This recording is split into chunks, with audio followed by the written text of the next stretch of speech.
আমরা এখন সরাসরি যে বইটা থেকে কথা শুনবো বইটার নাম সবাই বলবেন কি নাম? এই কোরআনে কোনো ভুল আছে? সন্দেহ আছে? এই কোরআন পড়লে আত্মাটারে ঠান্ডা করে দেয় কে? ওয়া ইযা তুলিয়াত আলাইহিম আয়াতু যাদাতহুম ঈমানা।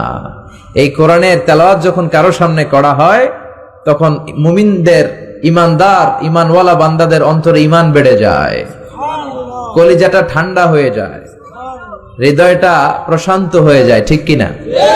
এই কোরআনের এমন সম্মোহনী শক্তি, এমন অ্যাট্রাকটিভ পাওয়ার এই কোরআনের ভেতরে আছে। এই কোরআনের তেলাওয়াত শুনলে, তাফসির শুনলে শুধু মুমিনদের হৃদয়ই ঠান্ডা হয় না, কাফিরদের হৃদয়ও ঠান্ডা হয়ে যায়। চিল্লা এখন, ঠিক কিনা? পৃথিবী বিখ্যাত কারি আব্দুল বাসেত ইবনে আব্দুস সামাদ, ওনাকে নিয়ে মিশরের প্রেসিডেন্ট জামাল আব্দুল নাসের সোভিয়েত ইউনিয়নে একটা ট্যুর করেছিল, সাথে ছিল ওনার মন্ত্রী বহর। তো রাশিয়ার প্রেসিডেন্টের কাছে উনি মন্ত্রীদের পরিচয় করায় দিচ্ছে। আগে এটার নাম ছিল সোভিয়েত ইউনিয়ন, এখন এটাকে আমরা কি বলি? রাশিয়া বলি। তো জামাল আব্দুল নাসের রাশিয়ার প্রেসিডেন্টের কাছে পরিচয় করায় দিচ্ছে, this is my home minister, this is my finance minister, this is my education minister. এটা আমার এই মন্ত্রী, ওই মন্ত্রী। আর মিশরের সবগুলো মন্ত্রী সুটেড বুটেড, প্যান্ট পরা, শার্ট পরা, টাই পরা, প্রত্যেকে। তো সবাইকে যখন পরিচয় করানোর পর্ব শেষ, রাশিয়ার প্রেসিডেন্ট বলে, এই যে জুব্বা পরা লোক, এটা আবার কোন মন্ত্রী? জামাল আব্দুল নাসের বলেন, না, এটা কোনো মন্ত্রী না, এটা আমাদের কারি। এটা আমাদের কি? রাশিয়ার প্রেসিডেন্ট বলে, কারি আবার কি? তারা তো কারিটারি কি বুঝে না, ঠিক কিনা? তো তৎকালীন মিশরের প্রেসিডেন্ট জামাল আব্দুল নাসের বুঝিয়ে দিল, উনি হচ্ছে আমাদের ধর্মীয় কিতাবের আবৃত্তিকারক, রিসাইটার অফ আওয়ার হোলি বুক কোরআন। আমাদের বিভিন্ন প্রোগ্রামে, বড় বড় কনফারেন্সে, বড় বড় অনুষ্ঠানে তিনি আমাদের ধর্মীয় কিতাব আবৃত্তি করে শোনান, আর এটা শুনলে আমাদের অন্তর ঠান্ডা হয়ে যায়। তো রাশিয়ার প্রেসিডেন্ট বলে, আজকে রাতেও তো আমাদের একটা প্রোগ্রাম আছে, তবে এটা বেলি ড্যান্সের প্রোগ্রাম। কিসের প্রোগ্রাম? রূপবানে নাচে কোমর দুলাইয়ার প্রোগ্রাম।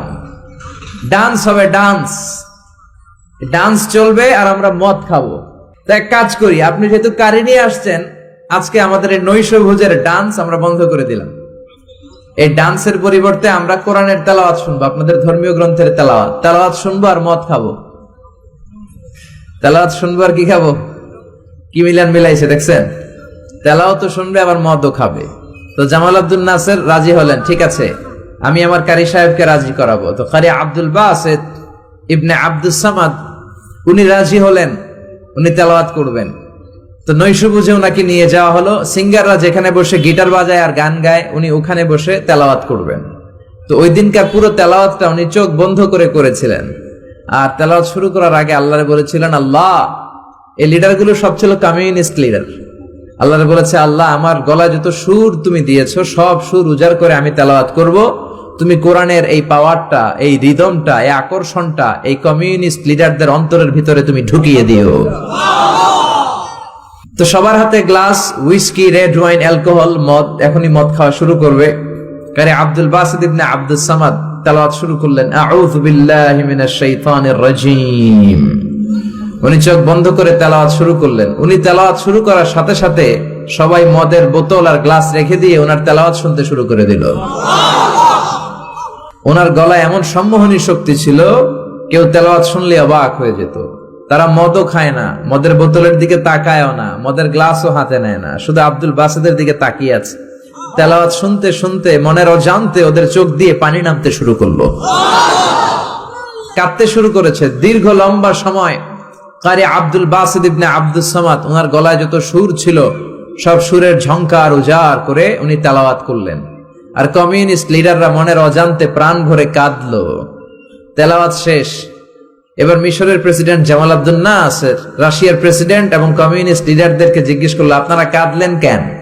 আপনারা কি আমাদের কারি সাহেবের তেলাওয়াতের অর্থ বুঝতে পেরেছেন? তারা বলেন, না, we didn't understand a single word he recited in front of us. আমাদের সামনে যে তেলাওয়াত হয়েছে এর একটা শব্দও বুঝি নাই। তো কাঁদলেন কেন? তারা বলে, জানি না, তেলাওয়াতটা শোনার সাথে সাথে আমাদের হৃদয়টা ঠান্ডা হয়ে গেল। এত সুন্দর আবৃত্তি আমরা জীবনে শুনি নাই। আমাদের হৃদয়ে আসলে অনেক জ্বালা, অনেক যন্ত্রণা, অনেক দুঃখ, কষ্ট, এগুলোকে ভুলে থাকার জন্য আমরা রাত্রিবেলা বেলি ড্যান্স দেখি আর কোরআনের তেলাওয়াত শুনি, বেলি ড্যান্স দেখি আর মদ খাই।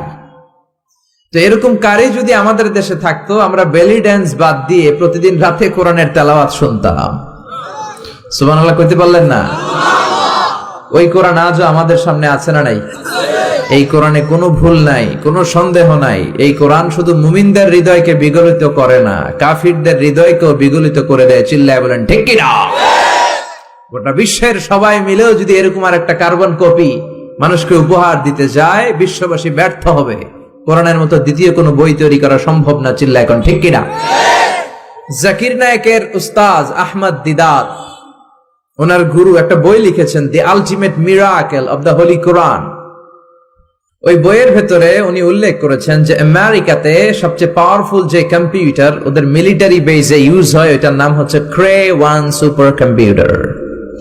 আমেরিকার সেনাবাহিনীতে যারা চান্স পায় তাদের ম্যাথমেটিক্যাল ক্যালকুলেশন করার জন্য তারা এই ক্রে-1 সুপার কম্পিউটার ইউজ করে, পৃথিবীর সবচেয়ে পাওয়ারফুল কম্পিউটার। তো এই ক্রে-1 সুপার কম্পিউটারের মাইক্রোচিপসের ভেতরে কোরআনের তথ্য উপাত্তগুলো দিয়ে, যে ১৫০০ বছর আগে যখন গোটা বিশ্বে কোনো ইনফরমেশন টেকনোলজি ছিল না, এমন সময়ে কোরআন এত এত সায়েন্টিফিক ইন্ডিকেশনস নিয়ে প্রেডিক্ট করেছে। এই বিষয়গুলোকে কম্পিউটারের মাইক্রোচিপসে ঢুকিয়ে আমেরিকার সায়েন্টিস্টরা কমান্ড করেছে ক্রে-1 সুপার কম্পিউটারের মাইক্রোচিপসে যে is it possible to create a book like Quran. এত তথ্য সমৃদ্ধ যেই বইটা ১৫০০ বছর আগে মহাবিশ্ব হাতে পেয়েছে, এরকম আরেকটা বই বর্তমান সময়ে তৈরি করা কি সম্ভব?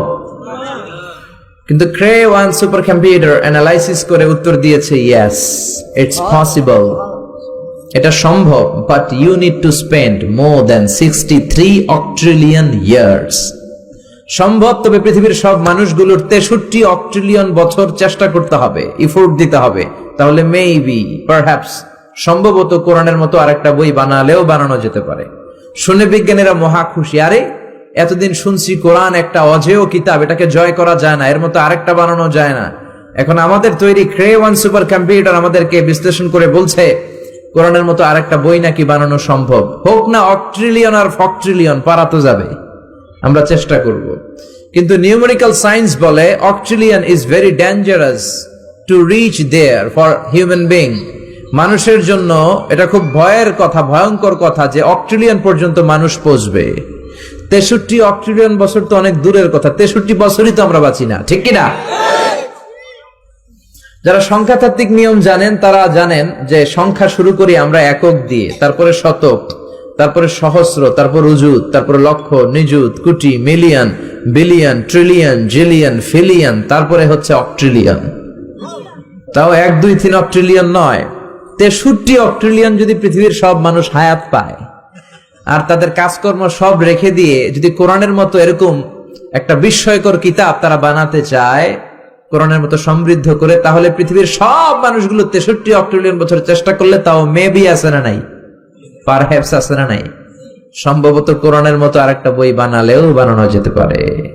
কিন্তু সর্বশেষ লজিক্যাল আর্গুমেন্টের দিকে তাকিয়ে কম্পিউটারের সর্বশেষ অ্যানালাইসিস হচ্ছে actually it's quite impossible to create a book like Quran.